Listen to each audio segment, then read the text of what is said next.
Hello there, I am Miss Lana, and for today's YAI Fine Art project, we are going to learn how to draw some ladybugs.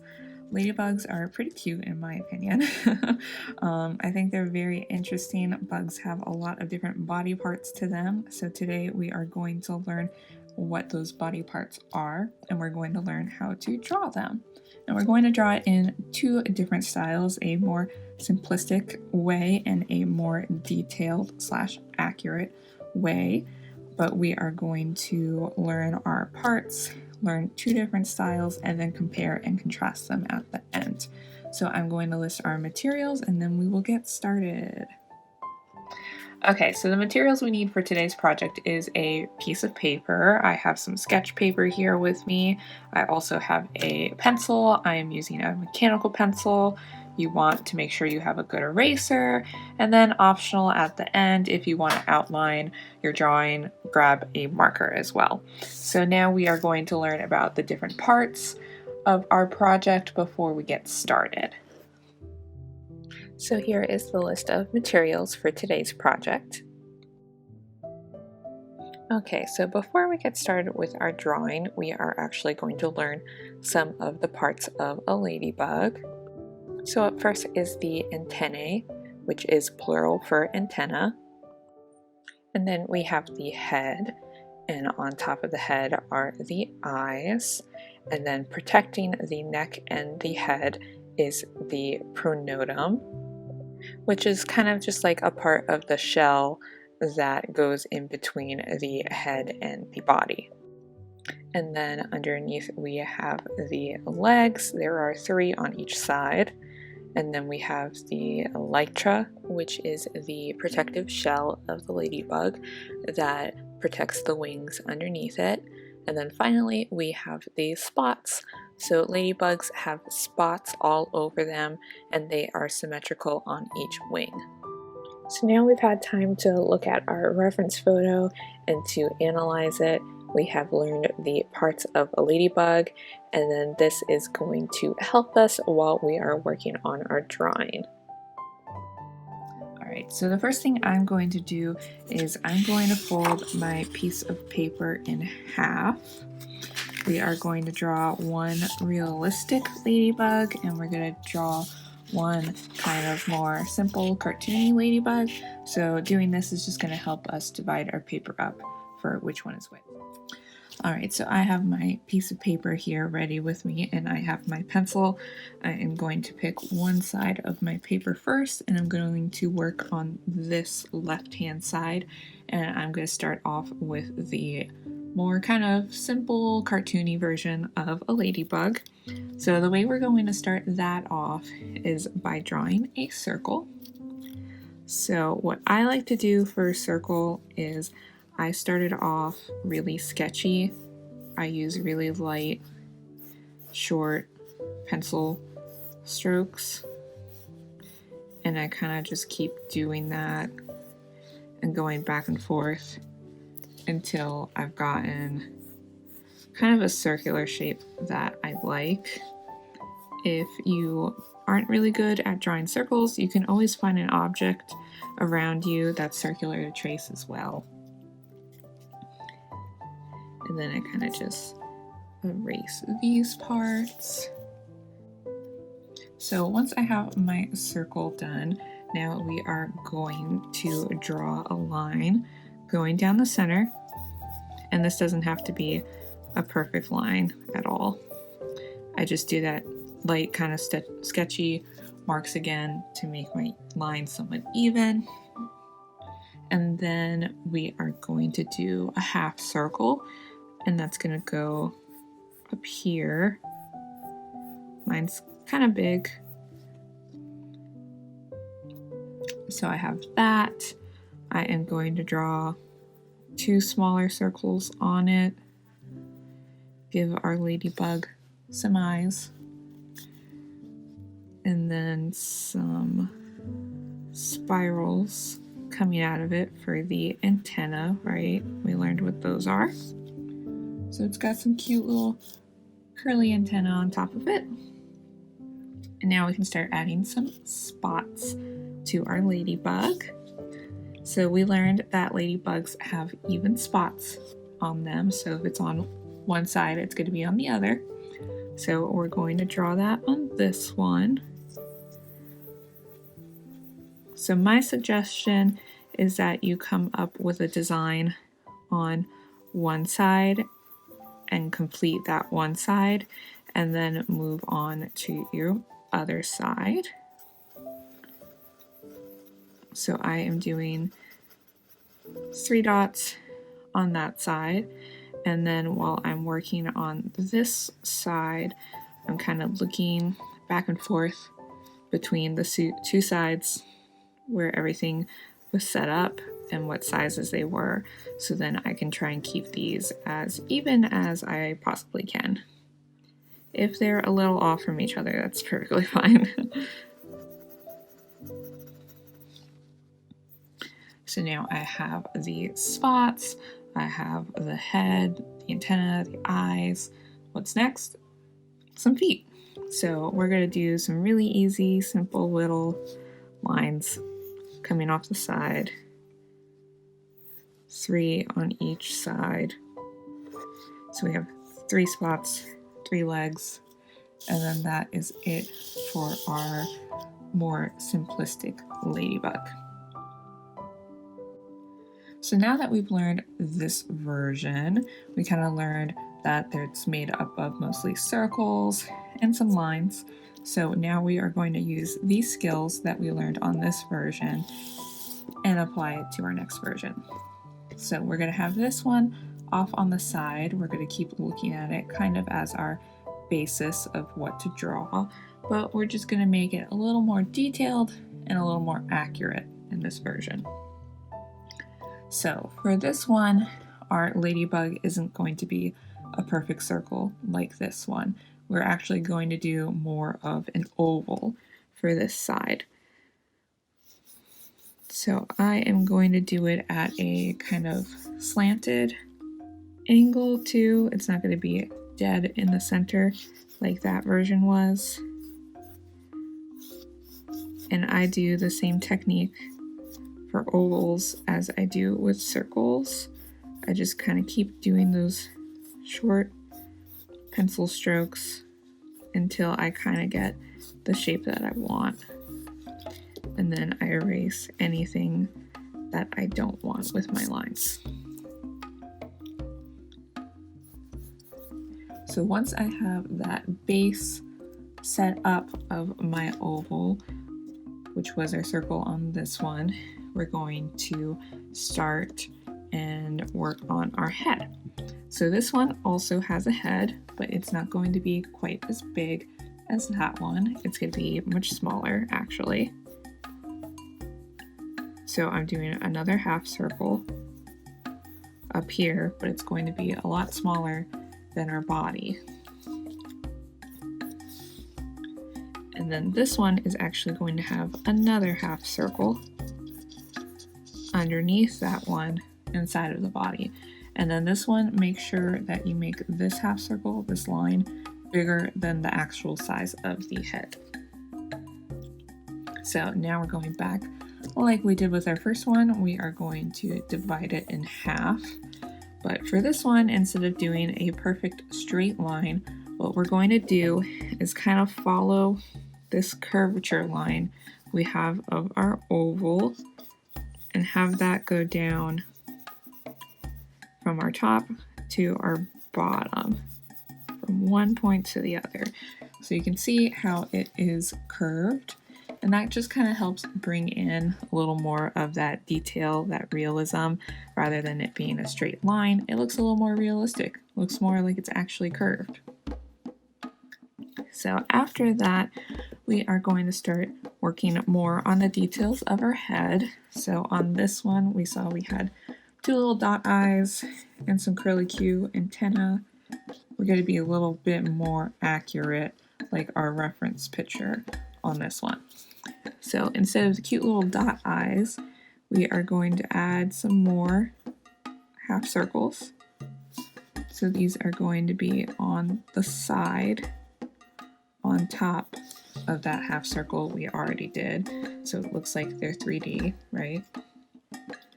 And then we're going to add some antennae that are just more like lines, a slightly curved line rather than these cutesy curly cues over there. And then that is going to be it for our head. So what else did we do on this one that we haven't done on here? Spots, right?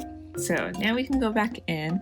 The same thing that we learned before with our ladybug is that our spots are even. If it's on one side, it's on the other. So I like to start with one side and go on to the other. But for this one, to make it a little bit more accurate, right, I am going to start with a circle right between the two. So this does actually happen. They can overlap on the lines, but it kind of just gives a cool thing that we have dots on both sides and that they are really even to each other. So I have one there. I'm going to do another bigger one here, smaller over there, and smaller over there. So following where these three were, I'm going to put them on the other side.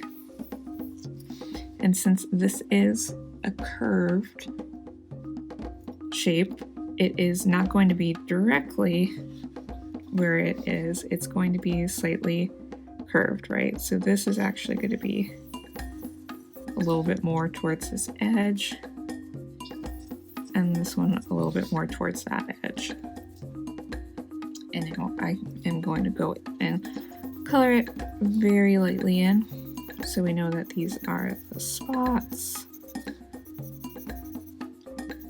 But I'm going to go back in and color everything in with my marker at the end. Alright, what else do we have left on this drawing that's not on this drawing? Our legs. So our legs, it's going to start off the same. We are going to use our simple shapes. We're going to use line. But for this time, we're going to give it more than just one line. The legs are made up of 3 parts.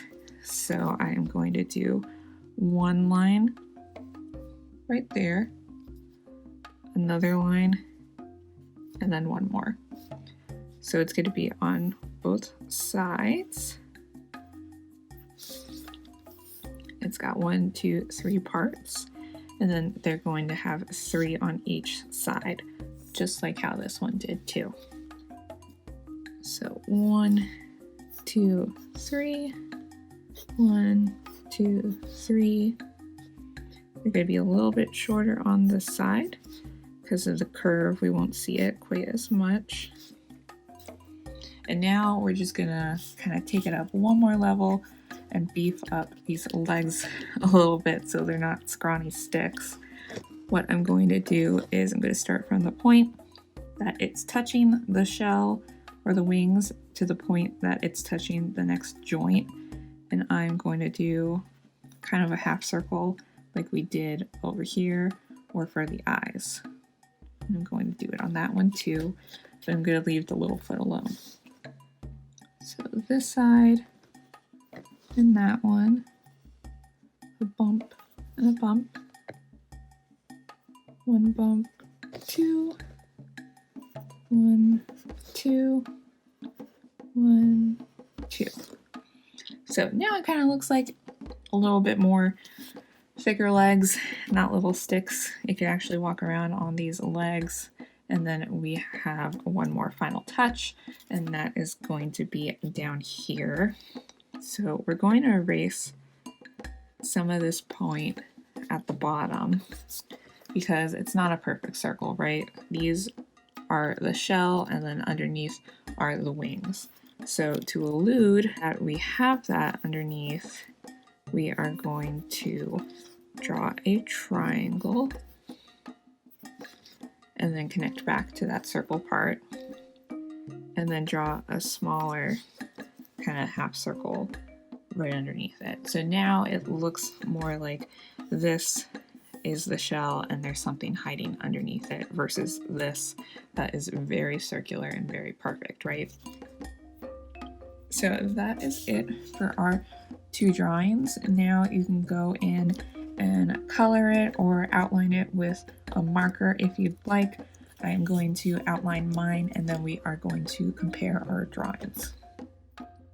So now I'm just going over my drawing and I am outlining it. If you wanted to color yours in, you can do that now as well. And just some interesting facts about ladybugs. They are from the beetle family, and not all of them are red and black. They can also come in yellow, orange, brown, pink, or even all black. And some of them don't have spots. Some of them, their spots look more like stripes, or they don't have any at all. So with this new information we just learned, you can color and customize your ladybug however you want to.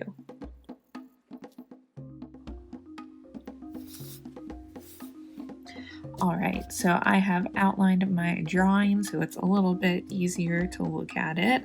So now we are going to compare and contrast our 2 drawings. So the first one we did was this more kind of cartoony, a little bit simple ladybug, and the second one we did was very similar to this one but just a little bit more detailed and realistic like our reference picture. But either way, you can tell it is a ladybug, right? It has our main features, our spots that are symmetrical, it has a head, it has antenna, and it has legs on each side.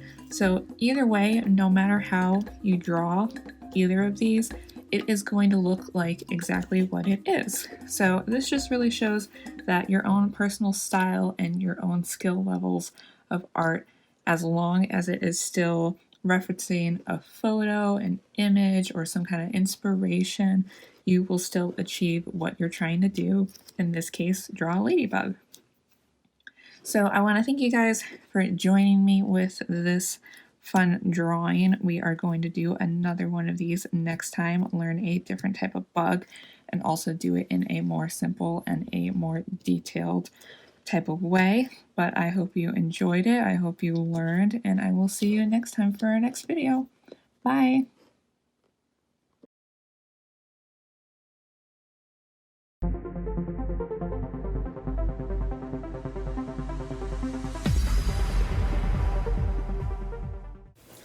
Welcome back, boys and girls. New year, new projects. Great to have you back. We will be making this beautiful painting of dandelions. And these are different types that I've done. I've done it in cardboard paper, which can be done. Black cardboard paper, I did it in white. And I also did it in a canvas. If you want to do it in a canvas, you have to first put all black on your canvas, let it dry, and then you're ready to work on it. So that's if you want to use a canvas. So this project will work on many different surfaces. Your canvas, white paper, that's construction or cardstock, or black, that's construction or cardstock. So you will have 3 choices, and for that you will be needing a pair of scissors, 2 brushes. You will need a thin brush and you will need a flat medium brush, and it's good that they have soft bristles. This smaller brush will be good for making the stems, the line. This is called a line brush. It's good to make those nice lines. And you will be needing the color purple and white, and at one point we will mix them and make a tint.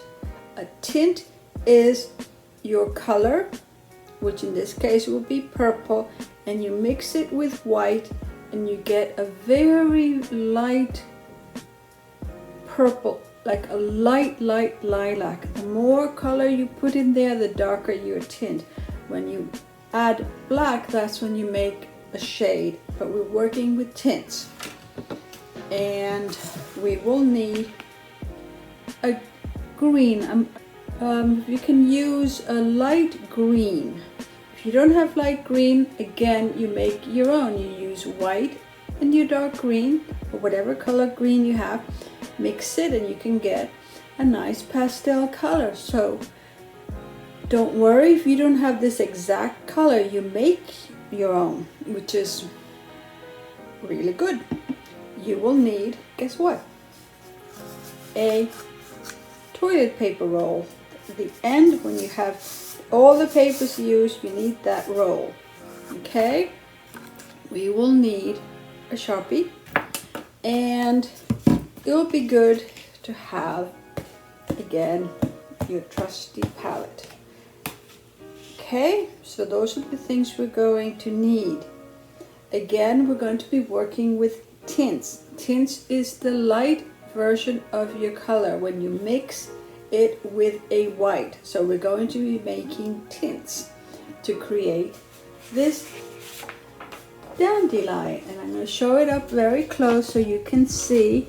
You have the white, you have your lilac, and then your darker purple, and that's how we create the tint. Oops, and I also forgot. Good thing I remember. We're also going to need a cotton ball. Okay? So those are the things we need. It sounds like we need lots of unconventional art supplies to make art. Anyway, let's get to our creative space, and here we go.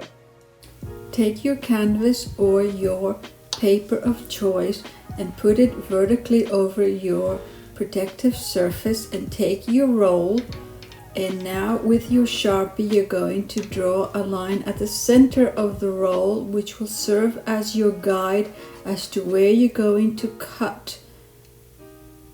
With your scissors, you're going to cut up to that line about 1/8 or less of an inch strips all around your cone, and you're going to make it look like a brush, and we're going to call those little things our bristle brush. Okay, now flatten it out, and with your white acrylic you will put some on your palette, and with your medium-sized flat brush you're going to spread that paint in a circle.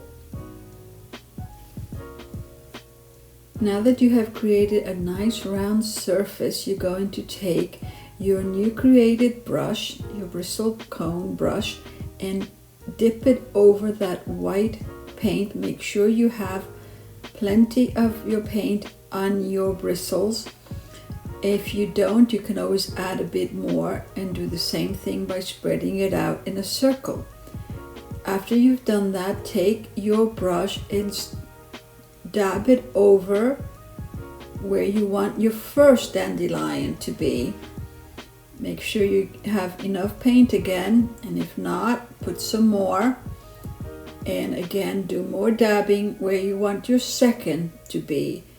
And when you dab your dandelions, make sure you give it a nice little swirl as well.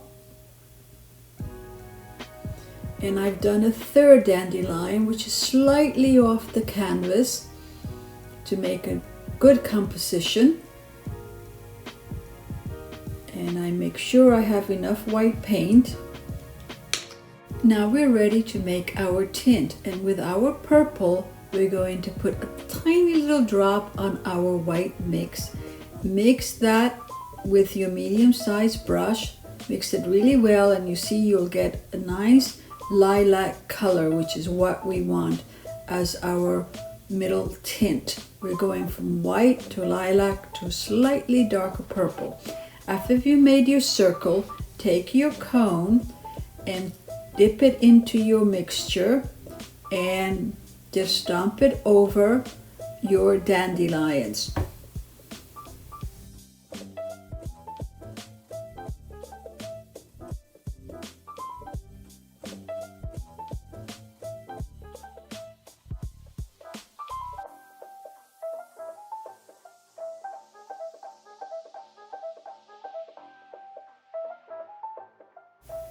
Now we're ready to make our third tint. We will take our purple and white. Give it a nice amount. Now mix those colors and you see you'll get a darker color than your lilac. It's still on the light side, but we don't want super dark purple. We just want a light purple, but lighter than your, darker than your lilac. Do the same thing with your brush. Stomp it over your dandelions, and now you've created the third layer, and you can start seeing that it becomes slightly three-dimensional. Do all your dandelions.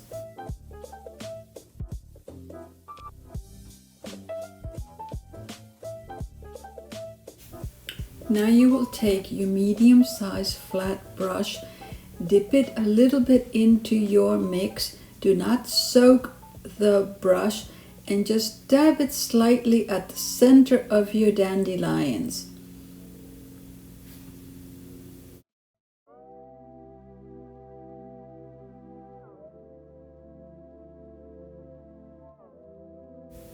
Now you will take your green and put some on your palette, and with your line brush you will create your stems.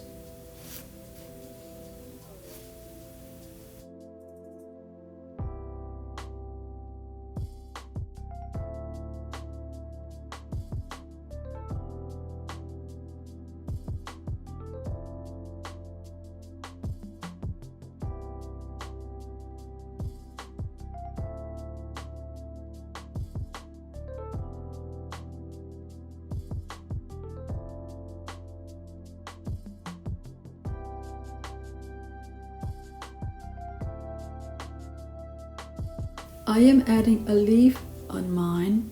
Adding a leaf is optional. If you would like to do that, please do it now.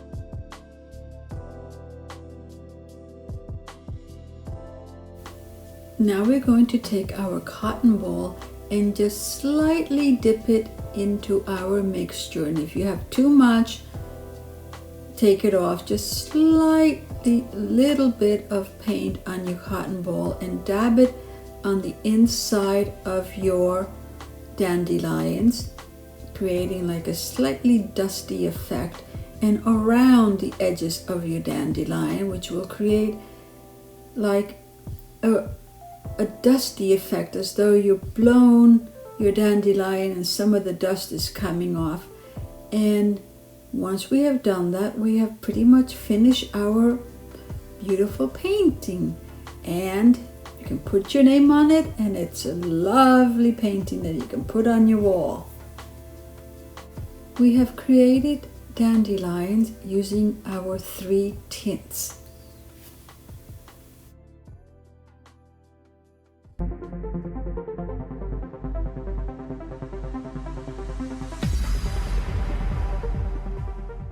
Hey there, it's Gabby. Today we're going to learn how to make a paper mache sculpture using aluminum foil and newspaper. It's going to be a lot of fun.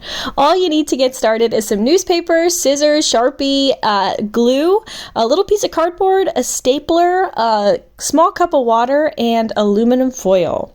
You're also going to need time. It's a little bit of a time-consuming project, but it is worth it in the end, I promise. We are going to start off with a sheet of aluminum foil. All you need to do is make a big rectangle sheet just like this, and that's what we're going to use to make our little man. Now I want you to go ahead and fold the aluminum foil in half.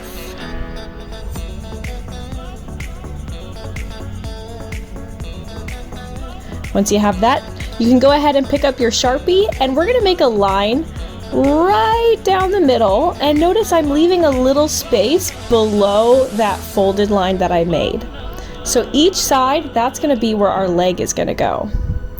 Next, we're going to do the torso. So I'm going to bring a line in on either side, right on that crease that I made. And I'm going to write torso in the middle just so I can remember that's the middle of my body. From there, for the head, I'm just going to do 2 slanted lines pointing inward, coming down from the top of either side on the aluminum foil. So the middle is going to be my head, and then each little flap on either side is going to turn into our arms. So it's hard to imagine right now, but I promise once we start crumbling, it'll start to look like a little person.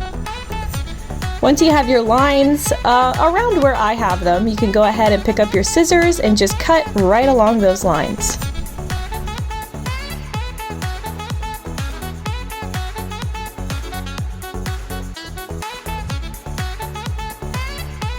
Now it's time to start crumbling. I'm going to start with one of the legs, and I'm just going to pick it up and just lightly bend it into a leg shape.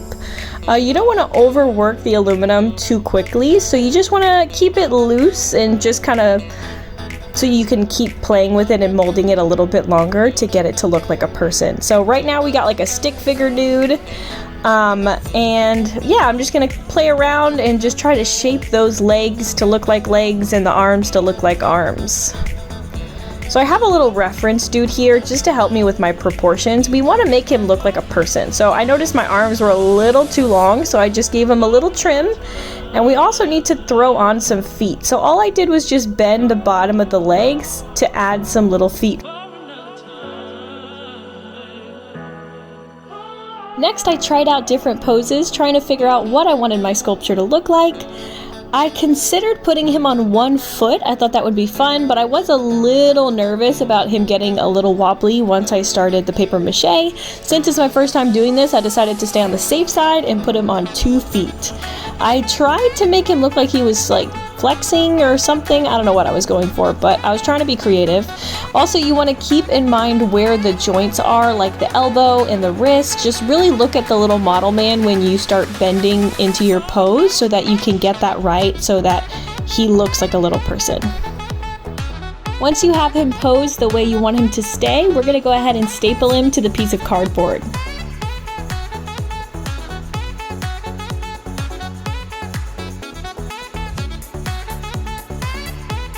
So we're going to start paper macheing, and it's going to get really messy with the glue.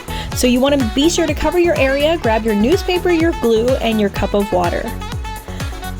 So from here, I'm going to go ahead and pour the glue into a cup.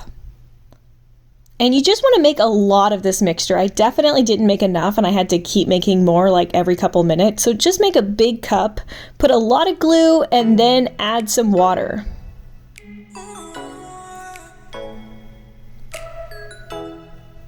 You want to make sure to stir the mixture pretty well. And I did notice that the more glue, the better it sticks to the aluminum foil. With the cardboard though, like it can be extra watery, it'll still stick. So I'm gonna pick up my newspaper and start cutting little strips, kind of like little rectangles. And what I'm gonna do is take each strip of newspaper, dip it into my gluey water mixture. It's gonna be really messy. And then you'll notice I'm kind of like wringing out the glue so that it's not like so gluey, but it's still covered. So I'm gonna start with the cardboard, which is the base of our sculpture, and I'm gonna go ahead and cover the entire base, and I'm gonna get around the edges so that it has a nice smooth like edge once everything's dry.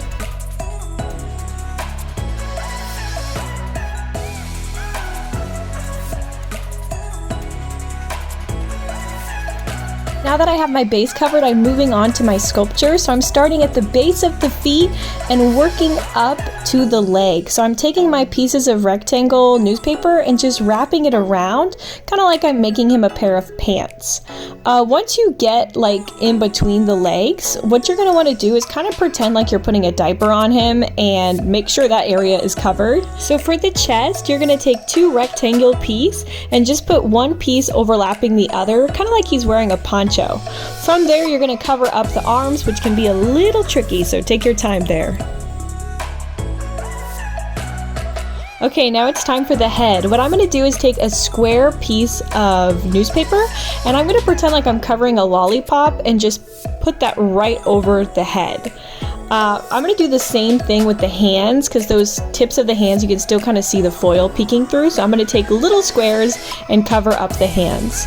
From there, he needs some serious help with his feet. They've kind of just disappeared. So I'm making him like fake feet by just taking little wads of newspaper bunched up into like an oval shape. And then I'm gonna seal it down by putting little strips of newspaper over it so that it kind of becomes a part of the base and it looks like he's got feet.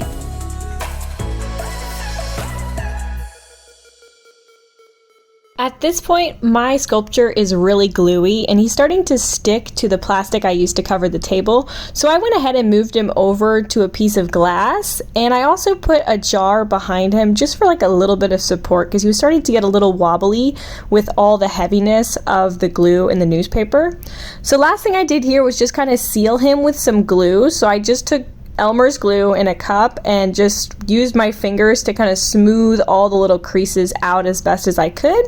And then I'm just going to leave him to dry so he will harden, and after that we'll be able to paint him, which I'm super excited about. Thank you guys so much for sticking with me to the end. I can't wait to see what your sculpture looks like.